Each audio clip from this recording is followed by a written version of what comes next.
Ayan, isang mapagpalang hapon sa inyo lahat mga kaibigan, mga brother, sister, mga kalingap. Nandito tayo sa lugar ng Kisaw, sakop din ng Pilyar sa ayan. Nandito tayo sa barangay Barangay ayan, Barangay Lamuan, ayan. May hanapin tayo ito isang senior citizen na si Nanay Rebecca Lopez. Binigay sa atin nung isang si Ruby Gonzales, isang PWD na nakakabilib. Siya po isang PWD pero nagawa pa po niyang magrekomenda sa kanyang kapwa na isang senior citizen. Ngayon nahanapin po natin sa lugar nito. Ipagtanong-tanong natin. At mamaya pagkatapos natin dito, pupuntahan din natin si Ruby. Siya rin natin bibigyan. Pagkatapos natin dito, inuna muna natin si Nanay Rebecca. Yan, Manang B, ito yung panlima natin bibigyan sa araw na ito. Si Rebecca Lopez, hindi ko pa po alam kung saan siya sa lugar nito. Tara, samahan niyo ako mga kaibigan, mga kalingap, tara. Magandang hapon. May hinahanap ako isang matanda eh. Yung bang pangalan niya ay Rebecca Lopez. Okay po. Kilala mo siya? Yes po. Saan po sa banda dyan? Yan po sa may pataas po dyan. Up, sa pataas pa siya? Tapos kakaliwa po kayo dun sa may bandang tindahan po dun. May tindahan. Sa may bandang Segunda Mano. Kilala siya doon? Opo. Salamat tayo. Paano mo te? Annalyn Mariado po. Ayan, si Annalyn Mariado. Maraming salamat ta. Sige po. Kakaliwa daw tayo. Baka dito. Boy! May kilala ka bang Rebecca Lopez? Matanda. Alin dyan? Lumampas na ako? Alin tindahan? Sarado? Pagka bumalik ako, sa kaliwa yun.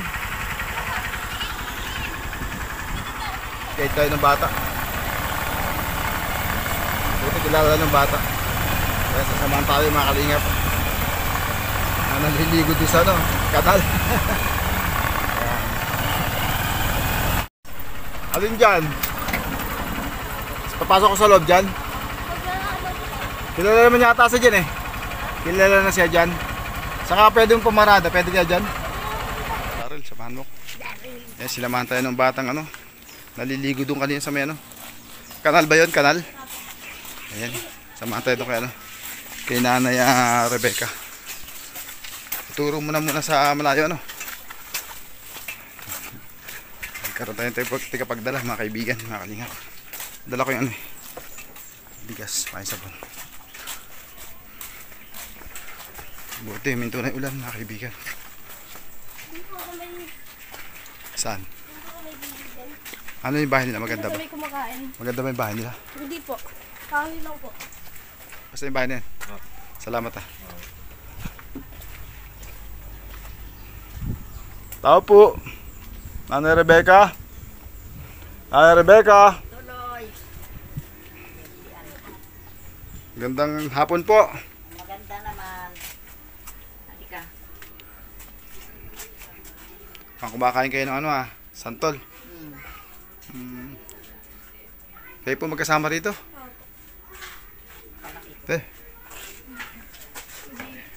Ano po siya, Nanay? Ano mo po ito? Apo ko, malaki ko. Apo nyo. Sa akin lumaki yan. Anong year man Tapos lang po lang. Better di magkakalis ka na pala sa pasukan.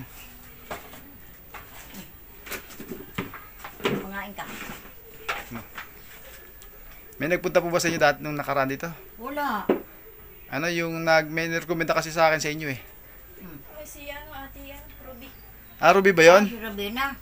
Ruby. Yung PWD. Ayun. Sinadya pa talaga kayo Sinadya pa talaga kayo ni Ruby. Oo nga. Wala. Ang bait niya Kahit isang PWD nakakuha niyang magrekomenda sa kanyang kapwa Nay? Ano pong ating hanap buhay dito? Wala naman ko hanap buhay. Wala, Nay? Wala. Paano po yung pang-araw-araw natin? Ay, pakain lang ako ng anak kong babae, Juliet. Nandito rin. Oo. Binibigyan nagpapakain sa akin. Binibigyan lang. Hindi naman ako nagluluto. Wala na akong lutuan. Paano si ate? Pakain lang ako. Ito. Yan ang nanay mo, nandiyan sa kabila. Oo. Bali sinasama mo na si Lola. Ibig sabihin pala yung mother mo ang nagbibigay kay Lola mo. Ayun. Yan ang Minsan nagpapakain. po wala din po sa bahay. Yun ang nagpapakain sa akin. Ano trabaho ba ni tatay mo? Wala na pong trabaho. Nagdadagat lang minsan yun. Ay, saan ka nag-aaral dati, ano? Malaya po. Ano pangalan mo? Marjorie po. Marjorie, ayan. Major yung musin. Kasi sabi sa akin ni ano doon, ni Ruby, dati kasi na-vlog ko na po yun. Ah. Noong po mga pandemic pa yung time na yun. Mm. Nabanggit na rin kayo niya dati. Oo. Yun na- Tapos- andun pa kami nun. Tapos ngayon po, nabalikan ko siya. Sabi niya, Kuya, baka pwedeng punta mo siya, no? Kayo nga po. Tapos sabi ko, baka wala na doon, sabi ko. Nanay Rebecca. Sabi niya, pupuntahan ko. Bago lipat ako dito. Sinadya daw kayo, no? Mabait niya, sinadya pa talaga kayo, no? Oo. Ang asawa niya yata, no? Kasama asawa. Wala. Sabi niya, Ay, kasama. Hindi ko nakita pa. naka-single daw sila eh. Ay, hindi ko napansin. Ayun. Naman dito sa loob. Daw, malayo yung lugar nila dito. Malayo po yung lugar nila dito. Talaga nagsadya pa si Ruby. Maraming salamat, Ruby. Nakita ko na si nanay, ano? Si nanay Rebecca, ayan. Nandito lang ako sa bahay nila. Ibig sabihin na, binibigyan ka lang talaga ng anak mo. Hindi ka na nakapasok sa senior. Senior. Sana po yung senior, yung po bang pension ng mga senior, hindi ka nakapasok. Senior na ako. Hindi po yung, ano po, yung po bang, sa senior citizen, yung po bang pension, hindi ka nakasama doon. Meron. Meron. Yung ano, yung kada 3 months. Mayroon. Awa ng Diyos. Mayroon. Dati 500 lang, ano. Mm-mm. Buti nga, nadagdagan, ano. 1,000. Di parang yun lang inaasahan nyo, ano. Pag ubus na, nga na uli. Hintay ulit 3 buwan, ano. Anak ko nagpapakain sa Ayun nga po, ibig sabihin. Mabuti nandyan, may anak kayong nandyan lang pala, ayan. Kayo po yung sabi niya sa akin, ano, na talagang kailangan din ng tulong, matanda na. Walang kasama ko, hindi nga po nga. Sabi nga sa akin. Kaya, sabi ko, ano, Kape. hindi ko alam kung sino nag-PM sa, ikaw ba, ano? Ikaw ba yan? Ito pala yung nag-PM, nakaharap ko na ngayon. Kanina kasi, nag-uli ako sa kanya, nag-message, sabi ko, baka hindi siya kilala dun sa, sa pangalang Rebecca Lopez, kasi tunay yata yung pangalan niya, no? Rebecca Lopez. Kasi yung iba, pagka... Tunay kong apelyido sa pagkadalaga Estrada. Kaya galing, naging Lopez gawa ng Asawa nyo. asawa ko. Opo. Dati po kasi, pagka yung tunay na pangalan sa isang lugar, hindi kilala ng kapitbahay. Ang kilala na yung nickname, Palayaw ba? Kaya sabi ko, sure niya kung saan siya mas higit na kilala, sabi ko. Sabi niya, yung nga sa pangalan talagang gano'n. Kilala naman kayo, nagtanong ko doon sa labasan, pati yung batang nadaanan ko, siya yung nagsama sa akin. Oo, kilala ko din. Ito nadaanan ko dito, apo niyo yun, lalaki dyan. Si Jomar. Pero alam niyo po, isang araw may darating sa inyo. Alam niyo po, na dating po ako. Hindi, di ba naano mo nga ako? Na PM mo ako. Tinanong. Ha? Hindi ko po alam na dadating po kayo. Pero alam mo may isang araw posibleng may dumating na vlogger. Ako po isang tricycle driver lang sa aming bayan sa Tanay. Pero ako po isang charity vlogger na maliit lang ang channel. Ako po si Kalingap Edward T. Mga kasamaan ko po yung mga Kalingap sa Bicol. Kung napapanood nyo minsan yun. Sila Kalingap Rob. Anak akong nasa Bicol. Sila Kuya Bal, ayan. Tsaka sila Ate Edda. Albert. Yan po yung aming founder, si Kuya Bal. Ako po yung nag-iisa dito sa atin, sa lugar natin. Dito sa ngayon, sa Rizal ako po. Sa Bicol, taga Bicol ka ba? Hindi po, anak po ako ng Masbate. Masbate, Bisaya. Ano yun, Nay? Saan galing santol mo, Nay? Sumama po sa bundok. Nanawa doon. Sumama po. Anong kurso mo, Sumama siya. Anong kurso mo? Sa grade 12 po. Ngayon ka papasok ka na sa college ka na. Wala pa naisip. Hindi ka pa nakapag-enroll. Di ba, pasok ka na yata sa sunod. Bagay, sa mga URS naman, wala namang di ba? Ano lang talaga, pamasahe lang. Yan, tuition, wala naman Yan, nagbibigay ng pamasahe. Nasaan daw si Ate Jure? Ito, pinipicturean kami. Ni-interview kami, bakit? Ayan, Nay, kunin ko muna yung aking munting dala sa'yo, no? Pero Nay, nakarating sa'yo yung kaalaman na may pupuntang isang katulad ko sa'yo. Sinabi ni Ruby sa inyo. Sabi nga, may darating, may darating dito. Kakasalamat naman. Mayroon dumadalaw. Ayan, mapapalad mo ito, Nay, mamayang gabi. Siguro mga 9 o'clock. Mga 9. Kunin ko muna yung aking dala sa'yo, no? Ayan Manang B, ito sa isa sa ano, panlima nating binigyan na senior citizen. Kunin mo natin ating dala. Ayan.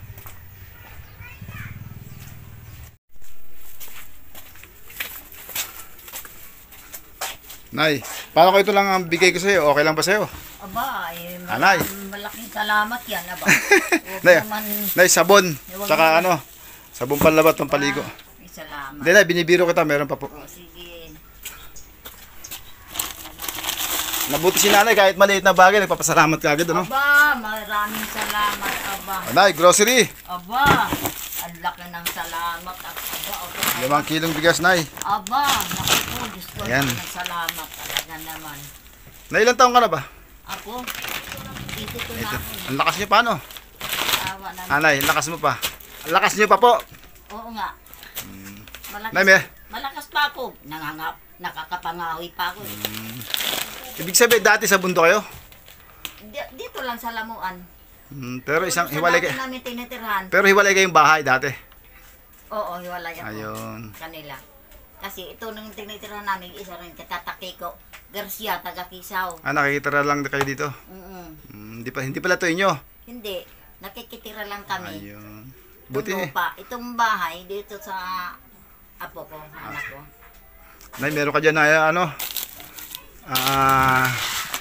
Biskwit, asukal, kape, mga sardinas, mga noodles. Ay, salamat. Meron po diyang tag ito, suka, toyo, mantika. Ay, maraming At saka yan nga po sabong panlaba, panligo.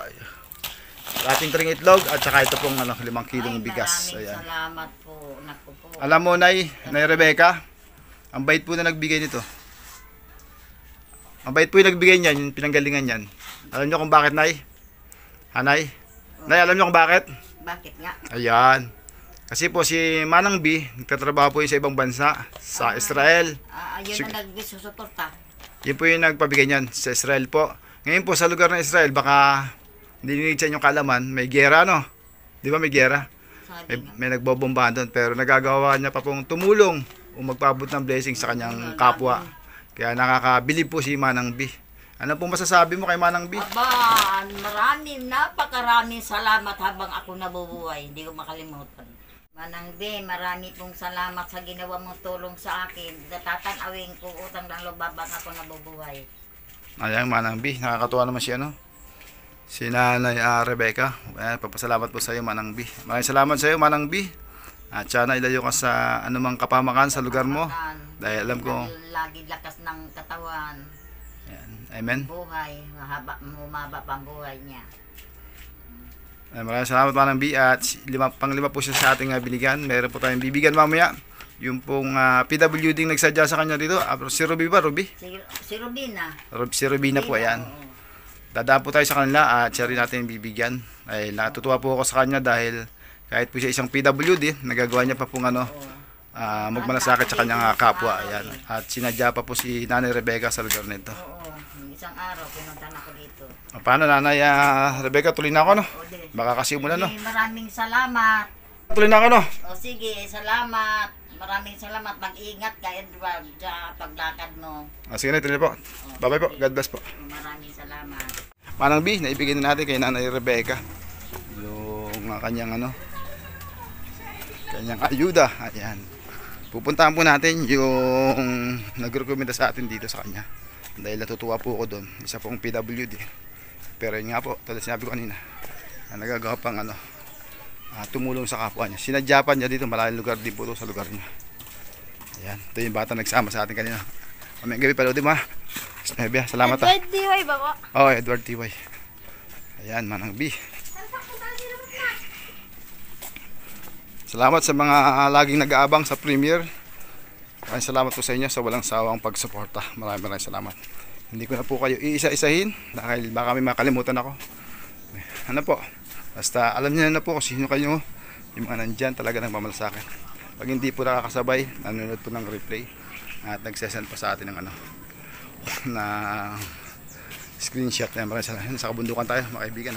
Ayan.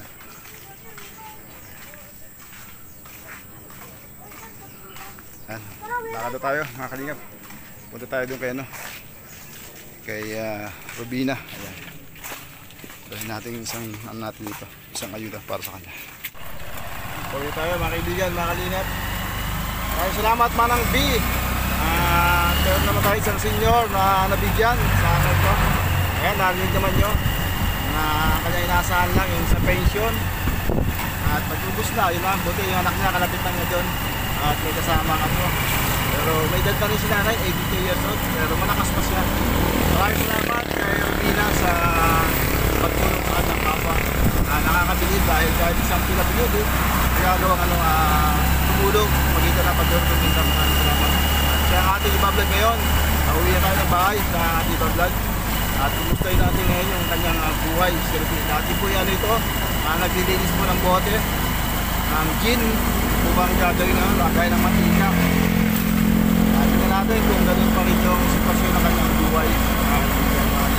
At sana magsilbi inspirasyon yung kanyang istorya sa buhay ni Rubina. Yan, dahil kahit siya isang PWD, nagagawa niya pang pumarehas na hamon ng buhay.